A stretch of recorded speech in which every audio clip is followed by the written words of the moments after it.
we have discussed about simile, metaphor, personification, alliteration, anaphora, apostrophe and repetition figure of speech. In this part, we are going to discuss about remaining figures of speech.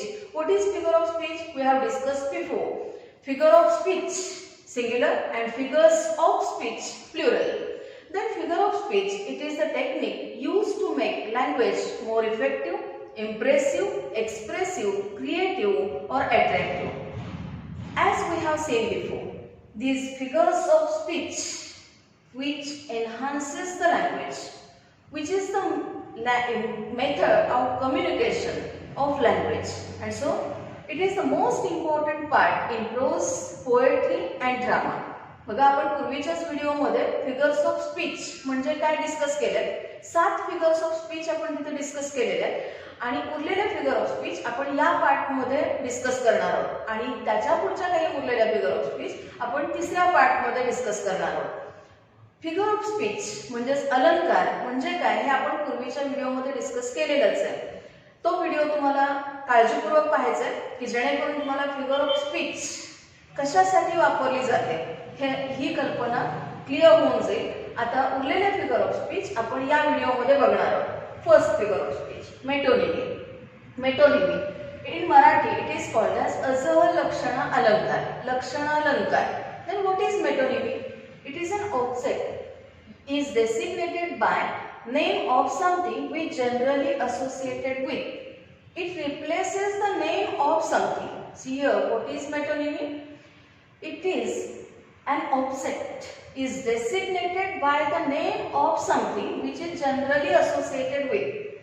एखादा object असा वापरायचा की जो कशाशी तरी संबंधित आहे. We are going to see it with examples. First example, the pen is mightier than the sword. Pen लेखणी, सोड तलवार. लेखणी ही तलवारीपेक्षा शक्तिमान असते किंवा सर्वश्रेष्ठ असते. कसं? पेन माणसाला बदलू शकतो. पेन म्हणजेच काय? What is this object pen is associated with? Pen is associated with writer and sword is associated with warrior. बघा, पेन कुणाशी संबंधित असतो? रायटर, लेखकाशी. आणि सोड तलवार ही कुणाशी संबंधित असते? वॉरियर, योद्ध्याशी. तर इथे रायटर, वॉरियर हे शब्द डायरेक्टली यूज करण्यापेक्षा पेन आणि सोड हे जे त्यांच्याशी रिलेटेड ऑब्जेक्ट्स आहेत, असोसिएटेड ऑब्जेक्ट्स आहेत, त्यांच्या सहाय्याने केलेले आहे. The pen is mightier than the sword. लेखणी ही तलवारीपेक्षा शक्तिमान असते किंवा सर्वश्रेष्ठ असते. की तलवारीने काही माणसांची मतं बदलता येऊ शकत नाही, पण शब्दांनी बदलता येऊ शकतात, लेखकाच्या शब्दांनी बदलता येऊ शकतात. मग हा पेन कुणाशी असोसिएटेड असतो? Writer. And what is a sword? Associated with warrior. So instead of using those writer and warrior these words directly over here, pen and sword is used. Pen is mightier than the sword. Next example we are going to discuss.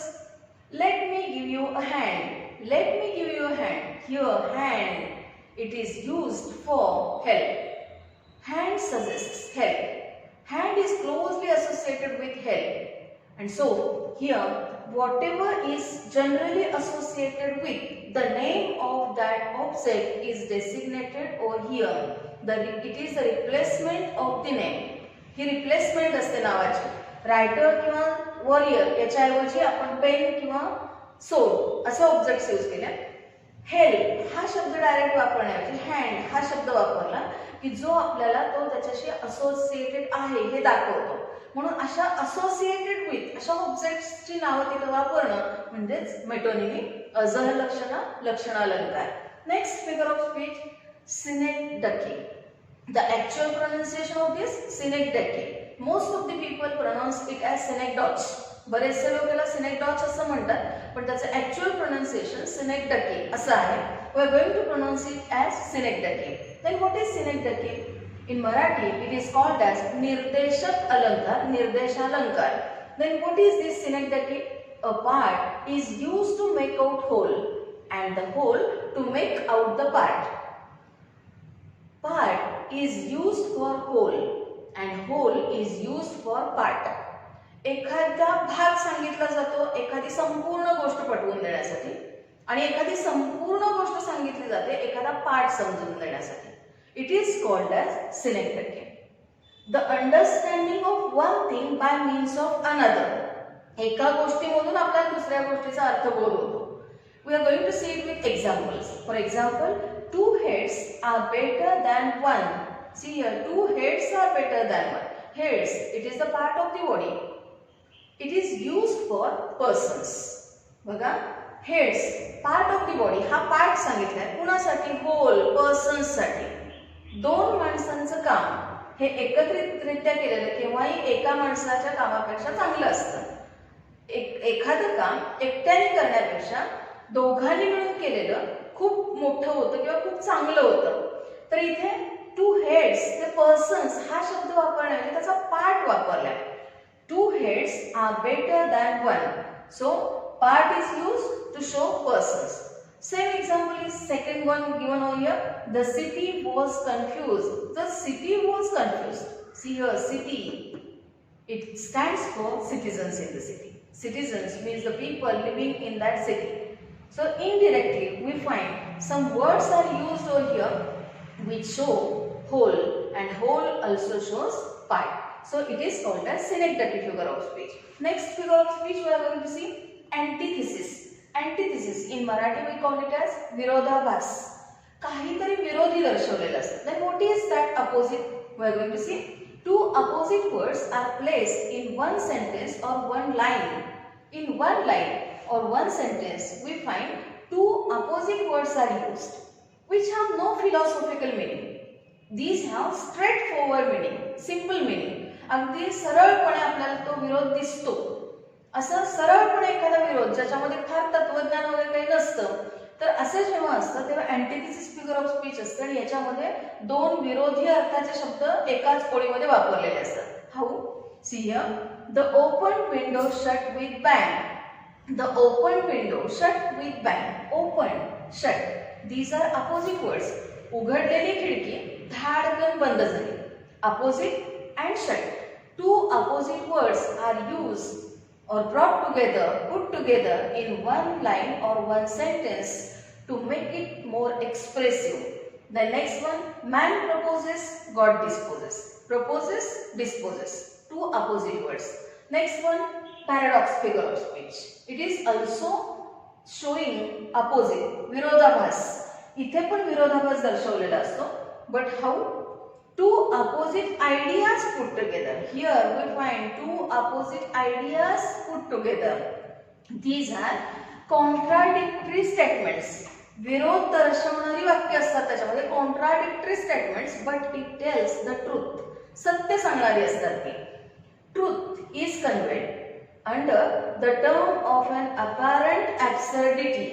See here, अशी काहीतरी absurdity किंवा contradiction कुठल्या तरी opposite अशा आयडियाजनी दाखवलेलं असतं, पण ते सत्य असतं, जे आपल्याला पटतं, आपल्याला ते मान्य होतं, आपण ते ऍक्सेप्ट करतो.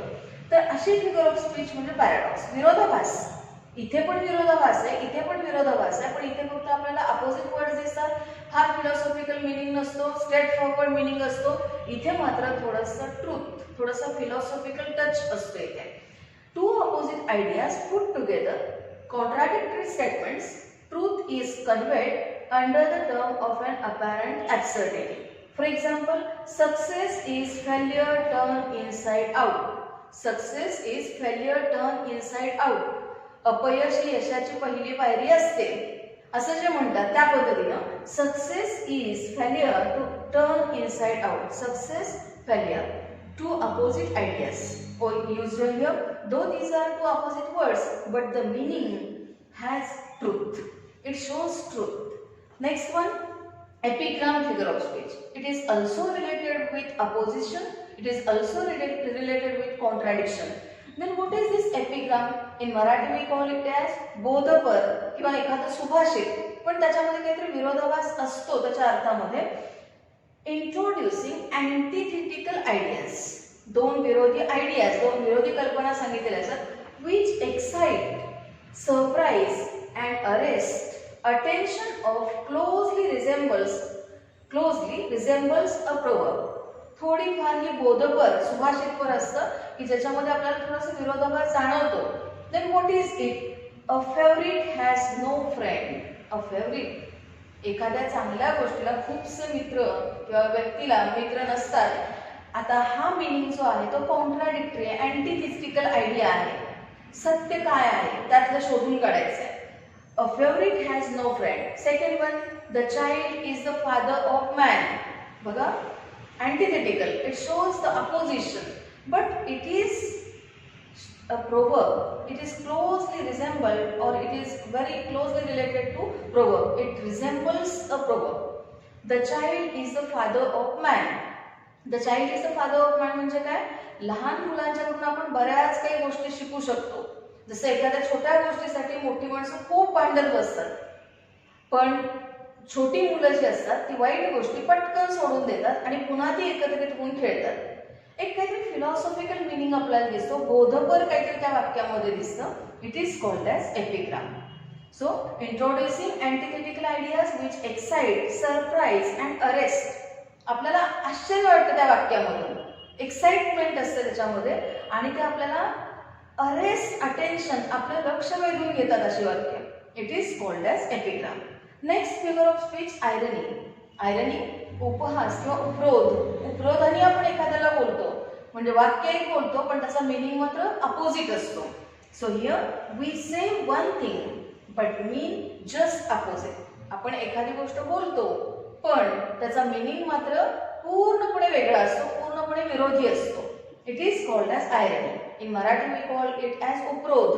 उपरोधाने बोलणे, उपहासाने बोलणे. For example, wisdom shall die with you. wisdom shall die with you म्हणजे शहाणपणा तुझ्या बरोबरच मरेल, म्हणजे फार शहाणायच माहितीये. इन दिस वे, फार शहाणायच माहितीये. इथे फार शहाणा आहेस माहितीये, याच्यामध्ये त्या व्यक्तीला खरं तू शहाणायस असं म्हणायचं नसतं, तू मूर्खच आहेस असं म्हणायचं असतं. पण तसं म्हणण्याऐवजी wisdom shall die with you, शहाणपणा तुझ्या बरोबरच मरेल, म्हणजे शहाणपणा फक्त तुझ्याकडेच आहे माहितीये. In this way we say something or say one thing but mean just opposite. पूर्णपणे जे म्हणायचं असतं बरोबर त्याच्या विरोधी काहीतरी अर्थ असतो. It is called as irony. Next figure of speech, oxymoron. Then what is oxymoron? This oxymoron figure of speech, it is also related with opposition. Then what is that?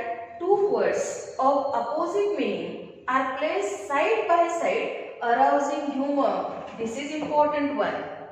Arousing humor. अशा दोन गोष्टी, विरोधी गोष्टी, एका शेजारी एक असे दोन शब्द वापरायचे की ज्याच्यातून काहीतरी विनोद निर्माण होईल. अराउजिंग ह्युमर, ह्युमर विनोद, काहीतरी ह्युमरिक, काहीतरी असं विनोद निर्माण करणारे शब्द, असे दोन शब्द शेजारी शेजारी वापरणं. It is called as oxymoron figure of speech. Oxymoron, two opposite words or having the opposite meaning are placed side by side, arousing humor. For example, she is regularly irregular. See here, she is regularly irregular. Regular, irregular. These words have opposite meaning. Placed side by side. ती नियमितपणे अनियमित असते. It creates humor. याच्यामध्ये विनोद निर्माण होतो की शी is regularly irregular, ती नियमितपणे अनियमित असते. So such words having opposite meaning are placed side by side and which creates humour. It is called as oxymoron figure of speech. Next figure of speech we are going to see, it is euphemism. See here, euphemism. In Marathi we call it as मृद पर्यायोक्त अलंकार. See here, मृद पर्यायोक्त अलंकार. Euphemism in English. Then what is euphemism? Bitter truth is presented in very soft words. Mild expression is used over here. Any unpleasant thing is formed in pleasant form. Any unpleasant thing is presented in pleasant form. It is called as euphemism. एखादं कटू सत्य, एखादी वाईट गोष्ट, एखादी दुःखद गोष्ट ती मृदू शब्दांमध्ये, अगदी सॉफ्ट वर्ड्स मध्ये सांगितलेली असते, त्याला म्हणतात euphemism. For example, he closed his eyes for ever. त्याचे डोळे कायमचे मिटले. त्याचे डोळे कायमचे मिटले. Words are soft one, but the meaning, the truth is bitter one, that is he is dead. तो मरण पावलाय, त्याचं निधन झालंय, तो मेलाय असं सांगण्याऐवजी he closed his eyes for ever, त्यानं त्याचे डोळे कायमस्वरूपीचे मिटले. डेथशी रिलेटेड अशी काही एक्सप्रेशन्स आहेत. ही ब्रीथ हिज लास्ट, त्यानं अखेरचा श्वास घेतला. These words are use very softly or it is a mild expression, but it shows the bitter truth. So harsh truth, the bitter truth is presented by using soft words or mild expressions. For example, another one, he is the state's guest. He is the state's guest means he is in the prison. तो शासनाचा पाहुणा आहे. शासनाचा पाहुणा आहे means he is in the prison. तो कैदी आहे, तुरुंगात आहे. बघा त्याच्यामध्ये मीनिंग काय आहे? he is state's guest. bitter truth काय आहे? he is in the prison. तो तुरुंगात आहे.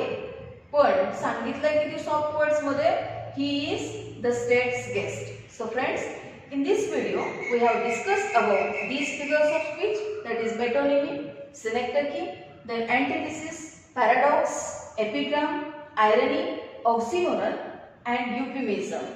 So you have to study all these definitions as well as examples very carefully, and then you have to try to find out such examples from poems, prose or dramas, so it will be possible for you to remind each and every figure of speech and to find out those figures of speech from the poems. So it is very important to study these two parts of figures of speech, that is for part first and part second. Part 3 we are going to present next, and so you have to watch these videos carefully. So friends, if you like this channel, then subscribe this, share this, and don't forget to press like button. Thank you so much.